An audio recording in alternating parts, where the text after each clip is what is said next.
On dit que les rails séparent la ville en deux, la partie vivante et celle qu'on doit jamais réveiller. Et nous, on a réveillé quelque chose. Cette nuit-là, à Halloween, on a vu une lumière de l'autre côté, une citrouille encore allumée, dans un endroit où personne ne vit depuis des décennies. Le quartier semblait figé dans une mise en scène, des décorations parfaites, trop parfaites. Une brume immobile, comme du souffle retenu. Quelque chose observait, quelque chose attendait. Et puis, le masque, suspendu comme une offrande. Danny l'a mis, et dès cet instant, il n'était plus exactement lui. Des silhouettes sont apparues, des vêtements anciens, des masques identiques. Une procession silencieuse sans un pas de travers. Elles avançaient comme si elles accomplissaient un rituel.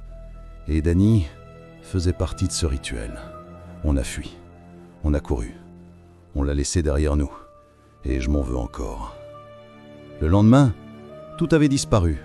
Les décorations, les lumières, mais Danny aussi.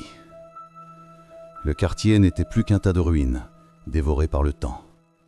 1 an plus tard, j'y suis retourné, pour comprendre, pour voir, pour retrouver ce qui restait de mon ami. Et dans la haie où nous nous étions cachés, il était là, sans hoodie bleu, ses lacets fluo, et ce masque, devenu sa vraie peau. La suite ?